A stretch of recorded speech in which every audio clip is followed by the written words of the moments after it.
Bonjour, bienvenue dans le bureau du président de la Commission des Finances. C'est la première fois que je vous parle d'ici. Alors vous remarquerez, c'est un bureau avec un décor assez classique. J'ai tenu quand même un petit peu à le personnaliser avec une photo de Jean Jaurès que j'ai fait installer et puis aussi la déclaration des droits de l'homme et du citoyen. Pourquoi je vous parle d'ici ? Parce que chaque mois, selon mon agenda, je vais essayer maintenant de vous faire un petit peu un point sur ce que je fais, sur la situation politique. Évidemment, très souvent, à partir des questions, des prérogatives du président de la Commission des Finances, c'est-à-dire les questions de finances budgétaires, économiques, mais pas que. Là, par exemple, c'est vrai qu'en ce moment, c'est le budget, je vais y venir. Donc, je suis un peu pris à l'Assemblée du matin, de l'après-midi, jusqu'au soir, très tard. Et il m'est peu l'occasion de faire autre chose. Enfin, pour autant, par exemple, au moment où je vous parle, je viens quand même d'accompagner une délégation de collègues députés au ministère des Affaires étrangères pour réclamer la libération du franco-palestinien Salah Hamouri, dont vous savez qu'il est détenu en Israël. Une situation absolument scandaleuse. Donc nous avons été au ministère des Affaires étrangères pour dénoncer cette situation et espérer que, évidemment, les choses s'améliorent pour lui. Mais pour autant, aujourd'hui, la question, elle est liée au budget. Alors, où on en est un peu sur le budget, pour que vous compreniez bien déjà comment ça se passe. Le budget de la nation, c'est évidemment une des prérogatives les plus importantes de l'Assemblée nationale, mais aussi du Sénat. Le budget de la nation, il se vote en deux parties. Une partie dite recettes, c'est-à-dire en gros la fiscalité, c'est ce dont nous discutons en ce moment, et une autre partie qui va venir à partir de cette fin de semaine en commission sur la question des dépenses. On peut ajouter, même si ce n'est pas le budget de l'État, qu'en même temps, peu après, on vote le projet de loi de finances de la sécurité sociale, c'est-à-dire tout ce qui a à faire à la question de la santé, de l'hôpital public et des questions de cotisation de protection sociale. Donc voilà, on est dans une grande période qui a commencé tout début octobre et qui va s'achever mi-décembre environ, où les budgets vont être votés. Ça, c'est le cadre et le rôle, évidemment, du président de la Commission, au-delà de présider la Commission, au-delà d'être présent, comme on dit, au banc à côté des ministres à l'Assemblée nationale, eh bien, c'est d'organiser l'ordre du jour. Et puis, c'est de faire en sorte aussi de répondre au gouvernement, puisque traditionnellement, et c'est pour ça que je suis président de la Commission des Finances, c'est la commission qui est donnée à l'opposition. Et l'opposition principale à l'Assemblée, quoi qu'on en dise, c'est la NUPES, c'est la gauche, raison pour laquelle je suis président de la Commission des Finances. Voilà, ça c'est pour vous donner le cadre, je ne répéterai pas à chaque fois, mais pour un peu situer le moment.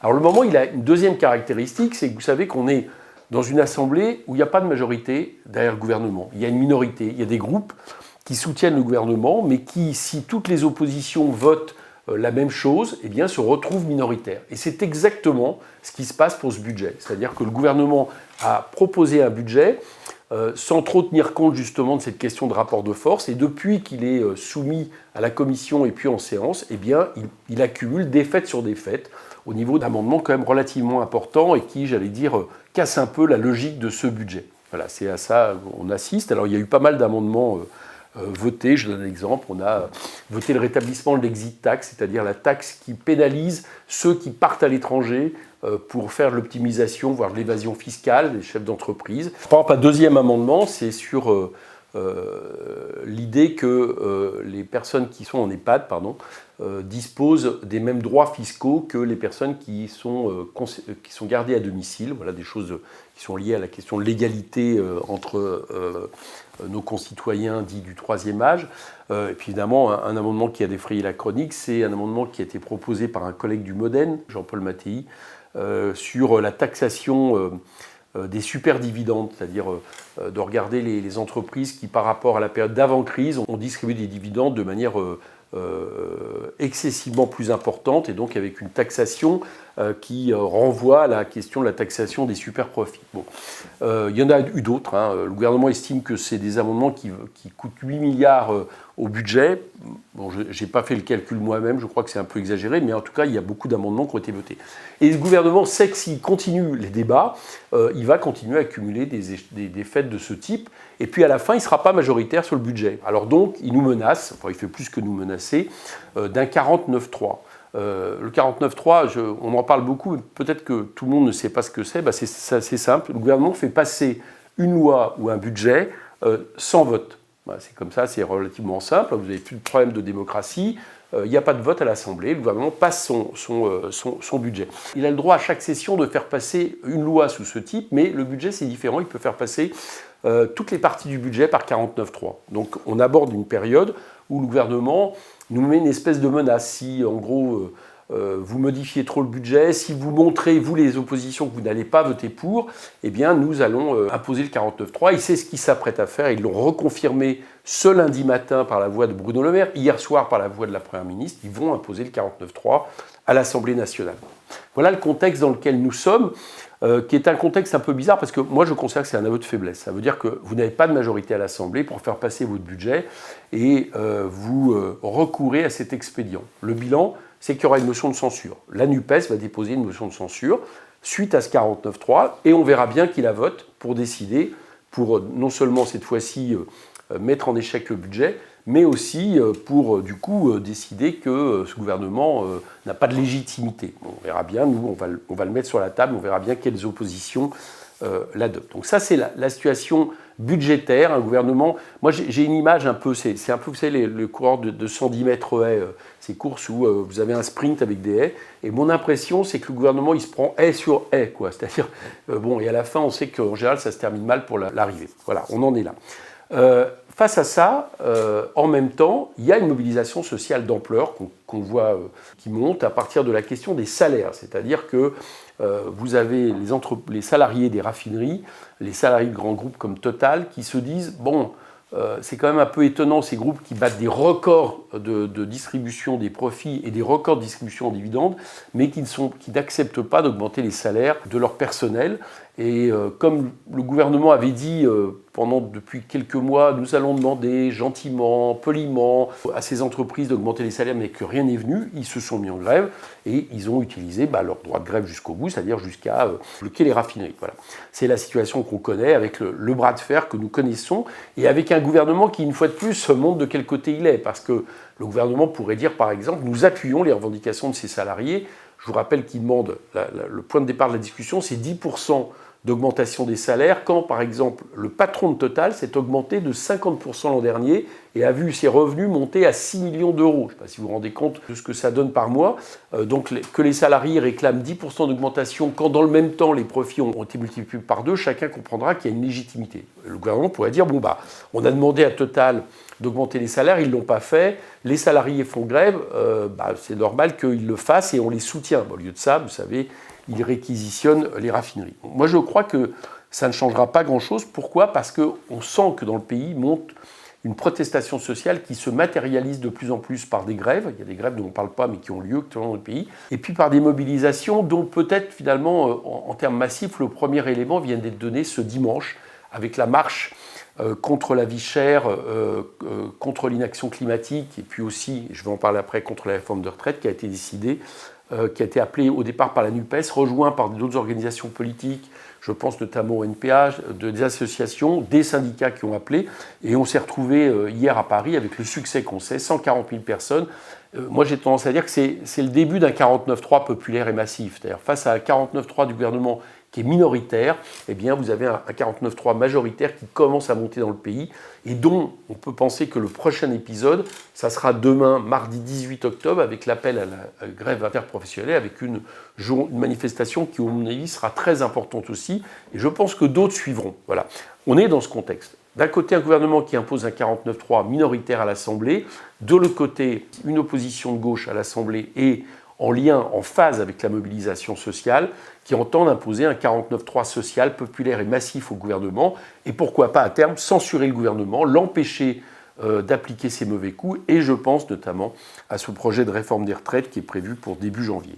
Voilà le contexte dans lequel nous sommes, on joue donc nous pleinement notre rôle à l'Assemblée, on s'oppose, on donne des arguments, on essaye de convaincre le maximum de députés pour voter des amendements qui vont dans le bon sens, et on va essayer, tant qu'ils ne mettent pas le 49.3, donc il doit y en avoir prévu sur le rétablissement de l'ISF, il va y en avoir d'autres prévus sur d'autres façons de taxer les super-profits, et on verra jusqu'à ce que ça dure. À mon avis, le gouvernement ne va pas attendre très longtemps avant de dégainer le 49.3, mais encore une fois, je pense que ça sera un aveu de faiblesse. Voilà, ça c'était, j'allais dire, le point politiques liées à la question du budget dont je souhaitais parler ce matin.